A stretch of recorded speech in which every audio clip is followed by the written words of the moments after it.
तो स्वागत है आपका कौटिल्य एकेडमी में। और मैं हूँ धर्मेंद्र सिंह, आपका साइंस टीचर। और आज हम लोग पढ़ने जा रहे हैं साइंस की बुक से important chapter atoms and molecule, जिसमें हम लोग पढ़ेंगे metal, non metals and metalloids. And definitely we will study about acid, base and salt. So first of all we must understand कि सब्सटेंसेस क्या होते हैं या किस फॉर्म में सब्सटेंसेस हम लोगों को देखने को मिलते हैं। जनरली अगर हम स्टडी करें तो different types of substances are classified broadly into two categories. एक तो कैटेगरी वो है जिसमें इम्प्योर सब्सटेंसेस होते हैं, और एक कैटेगरी सब्सटेंसेस की वो है जिसमें प्योर सब्सटेंसेस प्रेजेंट होते हैं। तो there are two types of the substances, impure substances and pure substances. Impure substances are actually mixture. Impure substances क्या होते हैं? मिक्सचर होते हैं। और प्योर सब्सटेंसेस क्या होते हैं? या मिक्सचर नहीं होते, बस वो प्योर होते हैं। प्योर का मतलब ये होता है कि जिस सब्सटेंस में उस सब्सटेंस की जो सबसे छोटी यूनिट होगी उसके अलावा कुछ और नहीं होगा, बस वही है खाली, इसलिए वो प्योर है। प्योर कोई चीज क्यों है? क्योंकि उस सब्सटेंस में उस सब्सटेंस को बनाने वाली जो सबसे छोटी यूनिट है उसके अलावा उसमें कुछ नहीं है, इसलिए वो क्या है? प्योर सब्सटेंस है।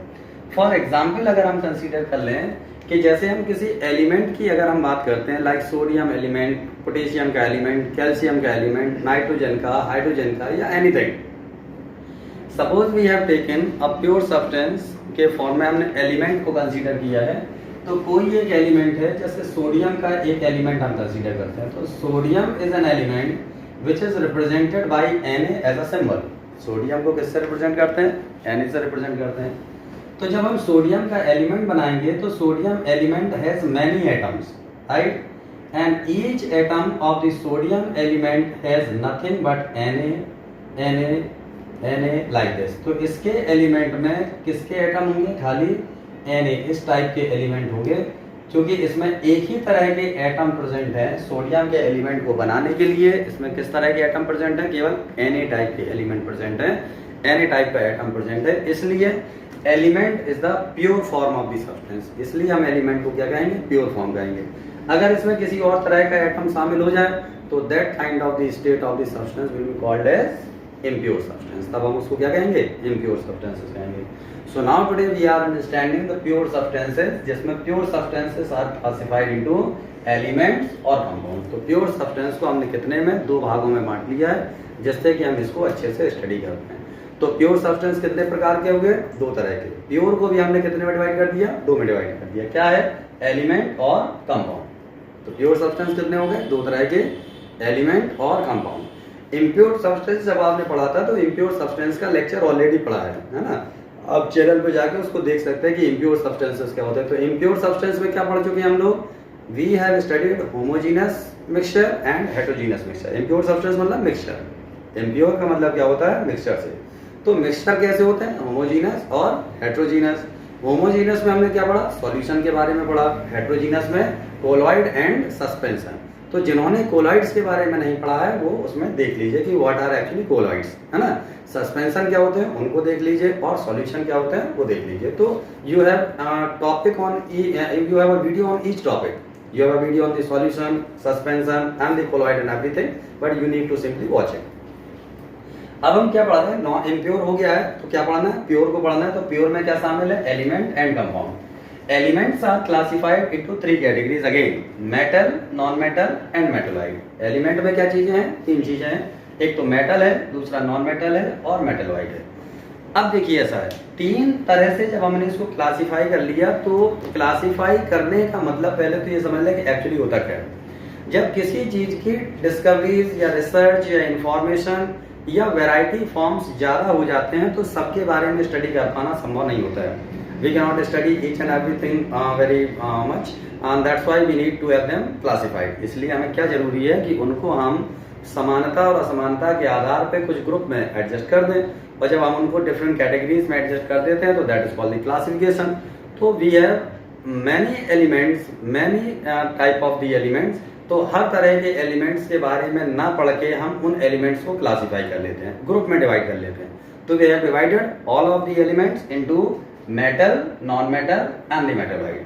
तो metal, non metal and the metalloids are arranged in the periodic classification. Periodic table है, पीरियोडिक टेबल में ये सारे एलिमेंट्स अरेंज्ड हैं। So all the elements which are arranged in the left hand side of the periodic table are called metal. Periodic table में जिनको position left मिली है वो सब क्या कहलाते हैं? They are called metal. Periodic table में जिनको पोजीशन राइट मिली है they are called non metal, right? और मेटल नॉन मेटल के बीच में जिनको रखा गया है they are called metalloid. Now we need to understand their properties. किसी भी चीज को जानने और समझने के लिए हमें उसके लक्षणों का पता होना जरूरी है, उसके फीचर्स का हमें पता होना जरूरी है कि भाई इसमें कैरेक्टर क्या है। अब बाजार में एक मोटरसाइकिल भी लेने जाते हैं तो उसके सबसे पहले क्या पूछते हैं? फीचर्स पूछते हैं, उसके कैरेक्टरिस्टिक्स पूछते हैं कि नहीं पूछते हैं, तभी तो उसको बाय करेंगे। सिमिलरली कोई एलिमेंट जब आप स्टडी करेंगे तो एलिमेंट एक्चुअली क्या है आपको उसके फीचर्स का पता होना चाहिए, कैरेक्टर के बारे में पता होना चाहिए, तभी तो उसके बारे में जानेंगे ना। तो मेटल्स के कुछ फीचर्स होते हैं, तो वो कैसे, जो कैरेक्टरिस्टिक्स होते हैं उनको हम दो में डिवाइड कर सकते हैं। एक तो क्या फिजिकल प्रॉपर्टीज, दूसरा केमिकल प्रॉपर्टीज। फिजिकल से मतलब होता है कि बाहर से देखने में कोई कैसा दिख रहा है, that is called the physical. Physical से मतलब होता है उनकी स्टेट से संबंधित होता है, केमिकल ओरिएंटेशन जहां ना बदल रहा हो या केमिकल कॉन्स्टिट्यूशन से मतलब ना हो, that is called physical property. और केमिकल प्रॉपर्टी से मतलब होता है जहां हमें उस सब्सटेंस के केमिकल ओरिएंटेशन से भी मतलब है, that is called the chemical property. तो we are understanding, we are trying to understand what physical properties of the metal, non metal and the metalloid. Metal में सबसे पहले एक प्रॉपर्टी है जिसको हम क्या कहते हैं? Physical state. फिजिकल स्टेट तीन होती है, स्टेट्स ऑफ मैटर में पढ़ा है आपने पहले वाले चैप्टर में। तो क्या है? Solid, liquid and gas. Substances जो होते हैं अगर फिजिकली देखे जाएं तो क्या हो सकते हैं? They can be solid, they can be liquid and they can be gas. So metals are basically solid. Metal जितने होते हैं, ज्यादातर मेटल जो होते हैं वो कैसे होते हैं? सॉलिड होते हैं। बट एक एक्सेप्शन है, that is called the mercury. Mercury is an exception, जो मरकरी लिक्विड स्टेट में देखने को मिलता है। अब मरकरी आपने कहाँ देखा होगा? अगर आप अपने डॉक्टर के पास में गए तो डॉक्टर ने सबसे पहले आपके बॉडी का टेम्परेचर चेक करा होगा। वो एक इंस्ट्रूमेंट गिलास का लेता है और आपके टंग के नीचे रख देता, कहता है इसको थोड़ी देर के लिए रखिए। That is called thermometer. Thermometer is a device which is used to measure the temperature of the body, जिसका काम क्या है? शरीर के टेम्परेचर के बारे में पता करना। उसमें एक काली सी लाइन पड़ी होती है उस डिवाइस में, that black colour of the line is nothing but the line of mercury. Mercury जो होती है that is in the liquid state. वो किस स्टेट में होती है? वो लिक्विड स्टेट में होती है। तो mercury is only the metal which is in liquid state, rest of the metals are solid. ज्यादातर मेटल कैसे होते हैं? सॉलिड होते हैं। Now the second property of the metal is the luster. Luster से मतलब क्या होता है? साइन पैदा करने का गुण, साइन प्रोड्यूस करने का गुण। आप देख रहे होंगे आपके घर में बहुत सारे बर्तन होंगे, यूटेंसिल्स होंगे, बहुत सारी ऐसी चीजें होंगी जिसमें थोड़ा बहुत चमक होगी। आप उसको जितना अच्छा से रब कर देंगे, रगड़ देंगे, वो उतने अच्छे से चमकने लग जाएंगे। तो चमकने का गुण क्या कहलाता है? लस्टर कहलाता है। अगर कोई चीज चमक रही है तो हम क्या कहेंगे? It is a luster. अगर कोई चीज चमक रही है तो क्या है? It is a luster. आप अगर नाक में, कान में कुछ आपने पहन रखा है तो वो केवल इसलिए पहनते हैं क्योंकि ये चमक पैदा करता है। क्या पैदा करता है? साइन प्रोड्यूस करता है। So any substance which has the ability to shine is called luster. इसको क्या कहते हैं? मेटलिक लस्टर कहते हैं। What is? मेटल की जो साइन होती है उसको क्या कहते हैं? Metallic luster. तो मैक्सिमम साइन करने की एबिलिटी किसमें होती है? गोल्ड। एयू क्या कहलाता है? AU is called gold. Gold का सिंबल क्या है? एयू। चांदी, सिल्वर, एजी। एजी किसका सिंबल है? चांदी का सिंबल है। तो हम लोग जनरली ऑर्नामेंटेशन जो करते हैं, खुद का ऑर्नामेंटेशन या खुद को सजाने का जो काम होता है, हम किससे सजाते हैं? ज्वेलरी से सजाते हैं। ज्यादातर जो फेमिनाइन जेंडर्स होते हैं वो अपने आप को कैसे ब्यूटीफाई करेंगे? They will beautify with the help of jewellery. और ज्वेलरी में जो इस्तेमाल होने वाला मेटल है वो क्या है? गोल्ड और सिल्वर। सोने और चांदी के जेवरात बनते हैं। सभी को जेवर चाहिए कि नहीं? एक आध 2 किलो मिल जाए सबको, मान लीजिए रविवार लेके तो भाग जाए। तो सोने और चांदी के जेवर बनते हैं क्योंकि ये किसी की खूबसूरती को बढ़ा देते हैं। क्यों? क्योंकि ये खुद चमक पैदा करते हैं। तो that metal which has the ability to produce shine is called luster. So the gold and the silver has luster, maximum luster इसमें प्रेजेंट होती है। Copper too has luster but the grade of luster is low. Copper का थोड़ा सा कम होता है लेकिन सोने और चांदी में चमक ज्यादा होती है। So the ability in the metal to produce shine is called luster. तो मेटल में कौन सा गुण होता है? लस्टर का भी गुण होता है। Metal has ductility. डक्टिलिटी अब क्या होता है? पहले तो ये समझ लीजिए कि डक्टिलिटी क्या है। डक्टिलिटी का मतलब होता है किसी भी सब्सटेंस की अगर आप पतली सी वायर बना सकते हैं, if you can produce a thin wire, if you can produce a thin wire then this ability of that substance is called ductility. तब ये उस सब्सटेंस की क्या कहलाएगी, डक्टिलिटी कहलाएगी, कि अगर पतला सा तार बना सकते हैं तो gold can be drawn into a very thin wire. सोने का बहुत पतला तार बनाया जा सकता है, लोहे के तार बनाए जा सकते हैं, चांदी के तार बनाए जा सकते हैं, और भी मेटल होते हैं, उन सबके पतले से वायर बनाए जा सकते हैं। So all the metals which है the property to be changed into the thin wire is called ductility.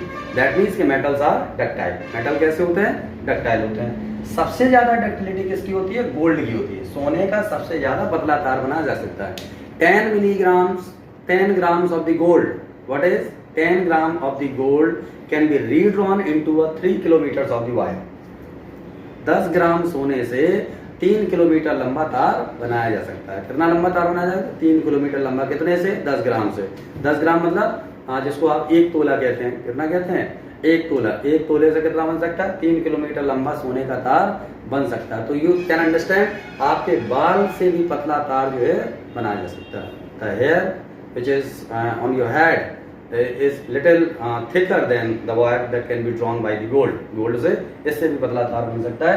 तो that's why all the metals have the property of ductility. Metal में कौन सा गुण होता है, डक्टिलिटी का गुण होता है। अच्छा, डक्टिलिटी के गुण का मतलब ऐसा नहीं कि सिल्वर में भी होता है, कॉपर में भी, तो एल्युमिनियम में भी होता है, सभी के वायर बनते हैं। और भी गुण हैं जिसको क्या कहते हैं, मैलिबिलिटी कहते हैं। मैलिबिलिटी क्या है, पहले मैलिबिलिटी समझे। मैलिबिलिटी मतलब ability of the metal that it can be drawn into a very thin sheet. किसमें कन्वर्ट कर सकते हैं हम इसको, पतली सी चादर में कन्वर्ट किया जा सकता है। इसको किसमें कन्वर्ट कर सकते हैं, पतली सी चादर में कन्वर्ट कर सकते हैं। तो अगर किसी भी चीज को पतली सी चादर में कन्वर्ट कर सकते हैं तो वो प्रॉपर्टी क्या कहलाती है, मैलिबिलिटी कहलाती है। Now you understand what is malleability, to be changed into a very thin sheet. आपने देखा होगा, आपको बाजार से जाते हैं, बहुत सारा फूड सब्सटेंस पैक करा के लेके आते हैं, भोजन पैक करा के लेके आते हैं, तो एक चमकदार पन्नी में वो आपको पैक करके देता है, देता कि नहीं देता। किसकी बनी होती है वो, एल्युमिनियम की बनी होती है। इसी तरह से एल्युमिनियम के अलावा कॉपर की भी पतली चादर बन सकती है ना। कॉपर की बनती पतली चादर। आपके घरों में, पूजा घर में पतले ताम्र पत्र रखे होंगे जिसमें मंत्र लिखे होंगे, तो वो क्या है, कॉपर की पतली सी चादर है जिसपे कुछ लिखा हुआ है। तो कॉपर की भी ऐसी चादर बनती है। तो copper, gold, aluminium, these are the metals which can be changed into a very thin sheet. पतली सी चादर बन सकती है इनकी।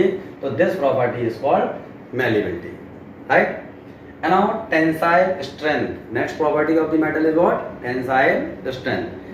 Tensile strength मतलब क्या होता है कि किसी को अगर खींचे और खींचने के बाद वो ब्रेक ना करे, तो इसका मतलब क्या है, it has high tensile strength. आप मान लीजिए एक पतला सा धागा लीजिए, उसको तोड़ेंगे टूट जाएगा, because it has no tensile strength या has a tensile strength but that is low.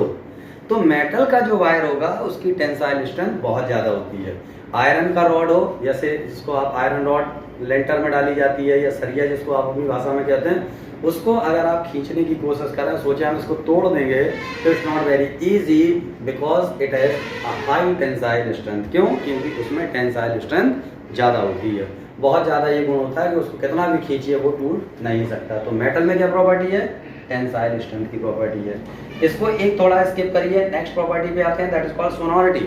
Sonority is what, ability to produce a sound. Sound मतलब क्या है, आवाज पैदा करने के गुण को क्या कहते हैं हम, सोनोरिटी कहते हैं। Metals are sonorous. मेटल कैसे होते हैं, सोनरस होते हैं, ध्वनि पैदा करते हैं, आवाज पैदा करते हैं। एक बार उसको स्ट्राइक करिए और उसने आवाज पैदा किया। मंदिर में जाइए, जोर से घंटी बजाइए, टन की आवाज। तो this is what the property of sonority. ये प्रॉपर्टी क्या कहलाती है, ये सोनोरिटी कहलाती है। तो मेटल्स में देखो, पीतल के जो घंटे लगे होते हैं, घंटियां होती हैं, वो क्या करती हैं, आवाज पैदा करती हैं। घंटे बजाते हैं इस तरह से, तो क्या करते हैं, आवाज पैदा करते हैं। तो that is what called sonority. तो ability to produce sound is called sonority. तो मेटल में गुण किसका है, सोनोरिटी का गुण है, राइट। अब इसके बाद वापस ऊपर आ जाइए, MP and BP. MP stands for melting point, BP stands for boiling point.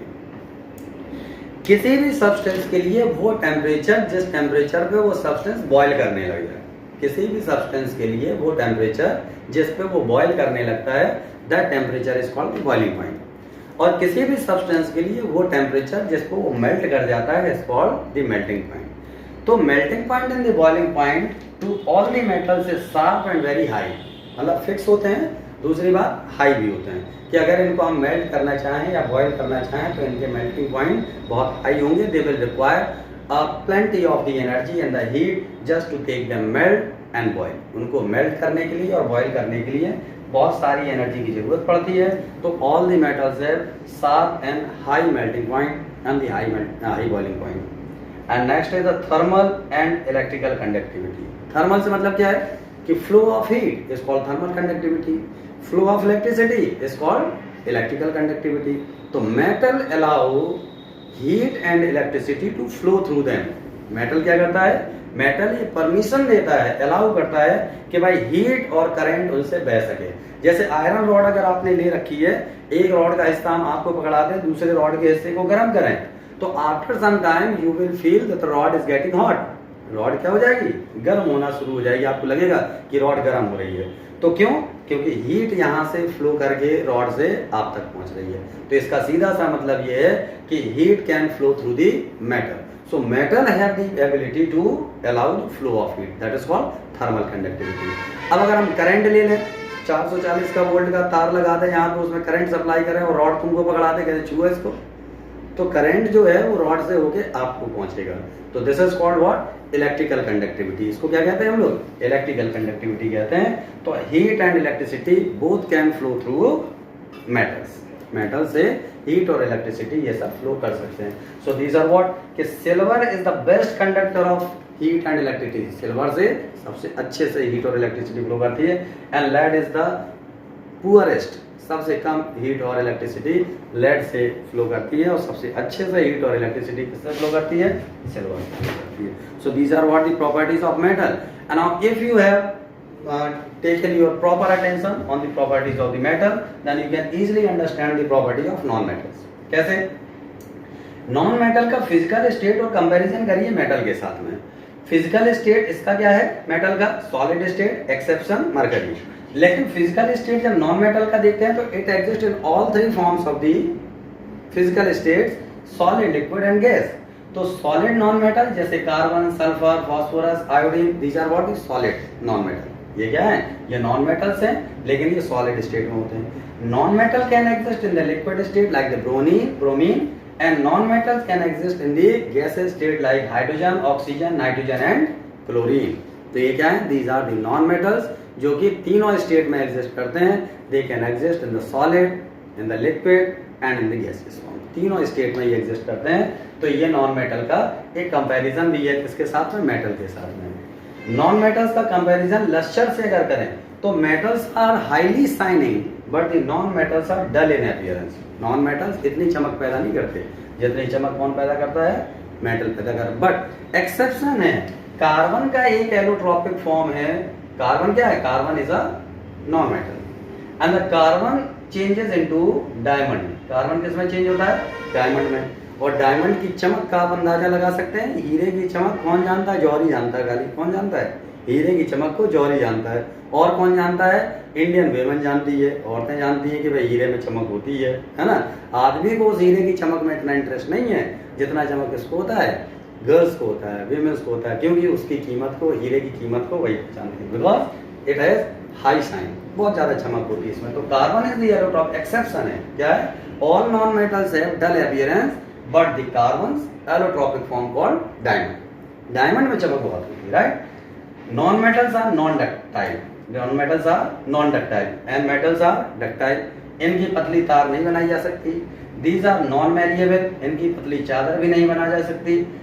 Metals के high melting point, boiling point होते हैं, जबकि नॉन मेटल के melting point, boiling point low होते हैं। And these are non sonorous. Non metal कैसे होते हैं, नॉन सोनरस, यानी कि आवाज नहीं प्रोड्यूस करते, जबकि मेटल आवाज प्रोड्यूस करते हैं। And they have the bad thermal and electrical conductivity. Non metal से करंट भी आसानी से फ्लो नहीं करता और हीट भी फ्लो नहीं करता।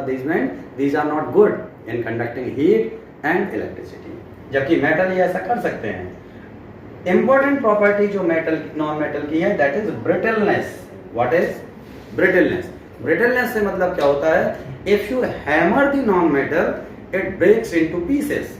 छोटे छोटे से बिल्कुल चार पाउडर उसमें टूट जाएंगे, छोटे छोटे से पीसेस में जोर से हैमर करिए और नॉन मेटल अगर होगा तो वो पीसेस में टूट जाएंगे। तो दिस इज कॉल्ड ब्रिटलनेस। अगर कोई इस तरह से टूट जाता है तो दे आर ब्रिटल। लेकिन मेटल में ब्रिटलनेस नहीं होती। मेटल में क्या होता है? हार्डनेस होती है, बहुत हार्ड होते हैं। मेटल को अगर आप हैमर करिए तो it does not break into many pieces, but non metal breaks into many pieces. And now the third category of these elements is metalloid. अब देखिए मेटल की प्रॉपर्टीज और नॉन मेटल की प्रॉपर्टीज को अगर मिक्स कर दें हम तो एक इंटरमीडिएट स्टेट बन जाती है। तो ऐसे एलिमेंट्स जिनमें मेटल का भी नेचर है, नॉन मेटल का भी नेचर है, they are called metalloids, and that's why they are placed in the periodic table in between the metal and the non metals. कहाँ रखे गए हैं वो? मेटल और नॉन मेटल के बीच में रखे गए हैं। तो इस तरह से हम metal, non metal and metalloid तीन कैटेगरीज को स्टडी करते हैं to understand the elements. And now the next purest form of the substance is what? The compounds. अगला जो प्योर फॉर्म है कंपाउंड का वो क्या है? प्योरेस्ट फॉर्म है सब्सटेंस का वो क्या है? कंपाउंड है। And now the compounds are again classified into three categories, acids, base and salt. इसमें हमने डिवाइड किया, तीन में डिवाइड कर लिए, एसिड में, बेस में और सॉल्ट में। कितनी कैटेगरीज है कंपाउंड की? Acid, base and salt. And now understand acid, base and salt. According to the concept of Arrhenius, all the chemical substances which have the ability to produce hydrogen ion being dissolved in water. तो hydrogen ion के अगर donor है कोई chemical substances तो they are called acid, and all the chemical substances which are able to produce OH ion being dissolved in water are called base. जो OH ion या hydroxyl ion produce कर सकते हैं वो क्या कहलाते हैं? बेस कहलाते हैं। और सॉल्ट्स वो होते हैं जिनमें इक्वल अमाउंट हाइड्रोजन आयन का हो OH आयन के साथ, ये न्यूट्रल स्टेट मेंटेन करते हैं। तो ऐसे केमिकल कंपाउंड जो इसी तरह की न्यूट्रल स्टेट मेंटेन करते हैं दे आर कॉल्ड सॉल्ट। या ऐसे कह सकते हैं कि chemical compound which are made up of acid plus base, जो एसिड और बेस से मिलके बनते हैं they are called salt. Salts are what? Those chemical compound which are made up of acid and base. So this process is called acid-base neutralization. Acids are basically sour in nature. ये का स्वाद के हिसाब से देखें तो they are sour, और bases are bitter in nature. ये कैसे होते हैं? ये bitter होते हैं नेचर में। एक बात क्लियर है? Acids are those chemical compound which changes blue litmus paper into red. Blue litmus paper को acid किसमें चेंज करता है? Red में। And bases are those chemical compound which changes red litmus paper into blue. B for base, B for blue litmus paper में change कर दें, है ना? इस तरह से याद भी रख सकते हैं। तो ये क्या कहलाएंगे? ये बेस कहलाएंगे। लेकिन सॉल्ट जो होता है no change in litmus paper. Litmus paper में किसी तरह का कोई चेंज नहीं होता है। तो क्या नहीं होता? It does not change, no change. तो दे आर कॉल्ड बेस। तो इस तरह से हम एसिड, बेस और सॉल्ट को क्लासिफाई कर सकते हैं। Now come to the concept. Hydrogen ion donor are called acid. कैसे? जैसे HCl on ionisation gives hydrogen ion plus chloride ion. H2SO4 on ionisation produces hydrogen ion, 2 hydrogen ion plus sulphate ion, right? H3PO4 phosphoric acid on ionisation produces 3 hydrogen ion plus phosphate ion. तो these are what the three substances which are capable of producing hydrogen ion being dissolved in water. ये वो substance हैं जिन्हें पानी में घोलें तो क्या produce कर रहे हैं? Hydrogen ion. That's why HCl, H2SO4 and H3PO4 are all acids. So the acid which produces as many hydrogen ion determines its basicity. HCl produces single hydrogen ion, that's why HCl is called monobasic acid. इसको हम क्या कहते हैं? Monobasic कहते हैं। H2SO4 produces 2 hydrogen ion, that's why this is called dibasic acid, and it produces 3 hydrogen ion, that's why called tribasic acid. So these are the 3 types of the acids, again monobasic acid, dibasic acid and tribasic acid. और base वो होते हैं जो OH ion produce करते हैं। तो like NaOH on ionization produces sodium ion and OH ion. This is called base because it is producing OH ion. Barium hydroxide BaOH whole twice on ionization produces barium ion and gives 2 OH ion. Aluminium hydroxide AlOH whole thrice on ionization gives aluminium पे 3 positive charge यानी aluminium का cation and 3 OH ion. These are called base because these produce OH ion. So the base which produces as many OH ion determines its acidity. This NaOH produces one OH ion, that's why called monoacidic base. क्या कहेंगे हम इसको? Monoacidic. This is called diacidic base. And barium hydroxide and aluminum hydroxide is a triacidic base. है ना? Right, बात समझ रहे हैं? तो जिसकी जितनी एसिडिटी होती है, जितना जितना OH आयन होता है उसकी वो एसिडिटी कहलाती है, और कोई केमिकल सब्सटेंस जितना हाइड्रोजन आयन प्रोड्यूस करेगा वो उसकी बेसिसिटी कहलाती है, राइट। और एसिड और बेस का रिएक्शन कराने से क्या बनता है? सॉल्ट। जैसे HCl reacts with sodium hydroxide, it produces NaCl sodium chloride plus H2O. तो sodium chloride NaCl is a salt and this is also called table salt. खाने में हम जिस सॉल्ट का इस्तेमाल करते हैं वो क्या है? Sodium chloride. NaCl is a salt।